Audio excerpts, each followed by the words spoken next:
Apalagi kalau sampai semangat yang ngomong, ya nggak apa-apa, saya pelaku ujub, saya nggak pelaku dosa gitu. Nggak apa-apa di neraka saya. Sudah mengumbar dosa, membanggakan kemaksiatan, sudah gitu ditambahi lagi dengan yang lebih parah, menantang neraka. Udahlah, jangan nantang neraka. Minum kopi aja masih ditiup kok nantang neraka. Ya, kena rokok aja jerit, kepanasan kok menantang neraka.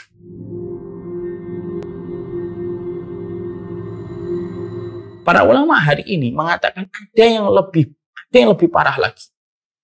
Orang dulu biasanya kalau mereka melakukan dosa besar, mereka biasanya tidak pernah bangga. Mereka zina, mereka minum khamr, mereka tahu kalau mereka itu orang kotor. Pada zaman dulu. Ketika zaman ini sudah berubah, maka hari ini ketika kita berada pada zaman yang begitu berat yang disebut dengan zaman fitnah, salah satu konsekuensi dari zaman fitnah itu apa? Yaitu munculnya orang ujub, ketika ujubnya itu dengan dosa. Yang dulunya orang dulu, separah-parahnya orang dulu kalau mereka melakukan dosa, mereka tidak pernah bangga dengan dosa mereka. Orang dulu, ya, orang dulu. Pada zaman dulu, nggak ada orang yang bangga dengan maksiatnya. Tetapi hari ini, karena begitu jauhnya manusia dari hidayah dan petunjuk, hari ini para ulama menyoroti ada satu fenomena ilmu, ada salah satu fenomena tentang ujub yang tentunya tidak didapatkan pada zaman dahulu. Pada zaman dahulu tidak ada ujub dengan dosa. Tapi pada hari ini ada yang parah. Ada orang yang ujub dengan dosa dan kemaksiatan. Ya. Dan ini merupakan juga salah satu di antara hal yang paling parah. Ya. Ada orang yang melakukan dosa, ada orang yang melakukan kemaksiatan, lalu dia ujub dengan kemaksiatannya. Dia ujub berapa kali dia berzina, dia ujub berapa mampunya dia mabuk ketika minum berapa botol ketika malamnya. Dia ujub pencapaian-pencapaian dari hasil-hasil muamalah haramnya. Lalu dia bangga bisa menyebutkan 1-2 miliar. Dia bangga bisa menyogok 100 juta tapi mendapatkan untung feedbacknya 2 miliar. Maka ini namanya ujub dengan dosa dan kemaksiatan. Dan ini termasuk salah satu di antara penyakit yang dulunya tidak ada. Dulunya nggak ada. Dulu itu nggak ada orang ujub dengan dosa. Sekarang itu orang ujub dengan dosa. Sehingga akhirnya kita akan temukan pada pembahasan suplemen ini tentang masalah ujub ini, kita akan temukan orang-orang yang hari ini begitu bangga dengan dosanya. Sehingga akhirnya kita sering temukan di media sosial berbagai macam tulisan. Hanya untuk mempertegas bahwasanya ujub dengan dosa itu sudah sedemikian banyak dan sudah dimaklumi hari ini. Makanya kan sering kita jumpai ada tulisan yang mengatakan semacam ini. Kalaupun kami pendosa, kami jujur dan bangga dengan dosa kami. Daripada kalian itu munafik dan pura-pura untuk menutupi. Ini namanya ujub dengan dosa. Bahkan banyak orang yang terkadang ketika dia pamer dengan dosanya, banyak komentar-komentar yang hari ini berdasarkan orang yang tidak paham ilmu, komentarnya apa? Lebih baik orang kayak gini. Ngomong apa adanya tentang dosa, ngomong apa adanya tentang maksiat daripada orang sono. Sok nggak mau dosa tetapi juga pendosa juga. Ini termasuk salah satu di antara kaum yang besar, nih kaum yang betul-betul dilaknat oleh Allah apabila sudah membanggakan dosanya. Karena apa? Membanggakan amal aja, lalu kagum dengan diri sendiri terhadap amal saja, itu sudah merusak kebaikan seseorang. Apalagi ketika seseorang membanggakan dosanya. Lalu memamerkan dosa itu di hadapan manusia, memberikan motivasi manusia untuk melakukan dosa itu. Tentunya pikiran kita tidak bisa membayangkan betapa murkanya Allah kepada orang yang semacam ini. Jadi tidak bisa dikatakan, oh lebih baik kayak gitu jujur dalam dosa daripada pura-pura dalam taat. Walaupun kita tidak nafikan ada orang-orang yang pura-pura taat. Di depan mengatakan A, tetapi di belakang berbeda dengan apa yang dikatakan. Ini tidak kita nafikan, memang ada. Ya, orang yang menjadi walinya Allah di tengah keramaian, menjadi walinya setan di tengah kesepian. Tapi itu tidak pernah menjadi alasan orang itu boleh membanggakan dosa dan kemaksiatannya. Makanya Rasulullah SAW Rasulullah Shallallahu Alaihi Wasallam itu sampai mengatakan di dalam salah satu hadis yang terkenal, dan hadisnya adalah hadis yang sahih. Kullu ummati mu'afan illal mujahirin. Sesungguhnya umatku mu'afan. Sesungguhnya umatku itu termaafkan. Illal mujahirin, kecuali adalah mujahirin. Siapa mujahirin itu?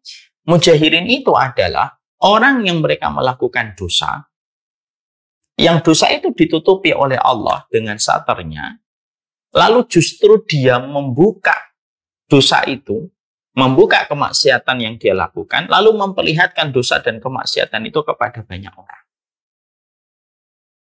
Lalu akhirnya orang yang asalnya tidak tahu, akhirnya tahu dosa-dosa yang dia lakukan, padahal sudah ditutupin sama Allah.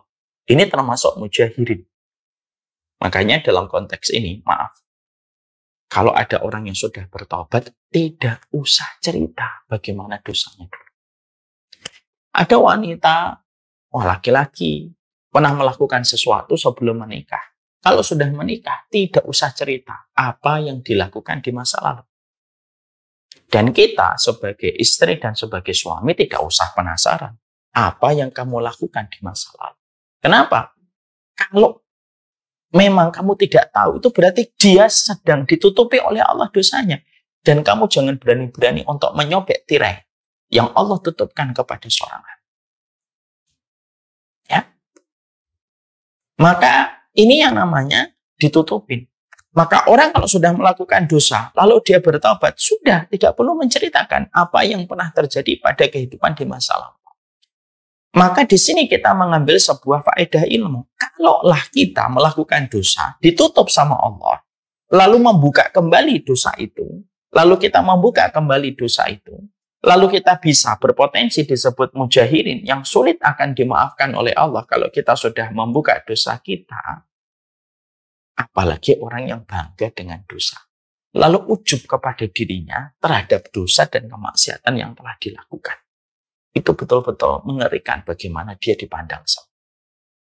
Ya, saya dulu berzina itu 3.000 orang saya. Perempuan saya zina 3.000 orang. Ya udah, saya berzina sama 30 orang. Misal. Saya minum khamar itu semalam itu 10 botol. 10 botol itu seakan-akan tidak cukup. Ya.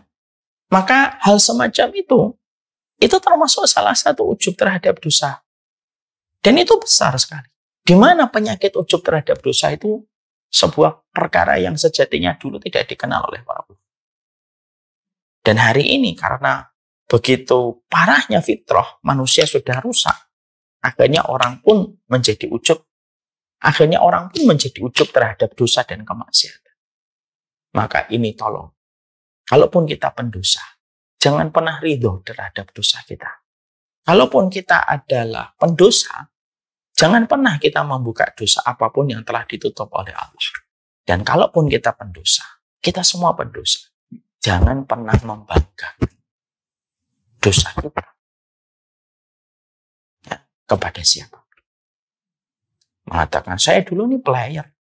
Berapa banyak perempuan yang saya permainkan sampai akhirnya saya tobat nih ketemu sama istri saya hari ini. Tidak usah disebutkan. Ujub terhadap ketaatan saja itu sudah merupakan dosa besar. Apalagi ujub terhadap dosa dan kemaksiatan yang sejatinya ketika dibanggakan, kemurkaan Allah itu begitu besar. Allah saja membenci orang yang mengumbar ketaatan, apalagi mengumbar dosa dan kemaksiatan. Apalagi kalau sampai semangatnya ngomong, ya nggak apa-apa, saya pelaku ujub, saya nggak pelaku dosa, gitu. Nggak apa-apa di neraka saya. Sudah mengumbar dosa, membanggakan kemaksiatan, sudah gitu ditambahi lagi dengan yang lebih parah, menantang neraka. Udahlah, jangan nantang neraka. Minum kopi aja masih ditiup kok. Nantang neraka. Ya, kena rokok aja jerit, kepanasan kok menantang neraka. Kita pendosa. Tapi kita tahu, pendosa itu ada boundaries yang harus diperhatikan. Salah satunya jangan pernah mempermainkan adabnya Allah. Walaupun kita masih sering kalah dengan kebutuhan, ataupun dengan syahwat, ataupun dengan tipuan syaitan. Tapi jangan pernah menantang Allah. Dan jangan pernah membanggakan tentang dosa-dosa kita. Itulah penyakit ujub yang tidak dikenal para ulama terdahulu.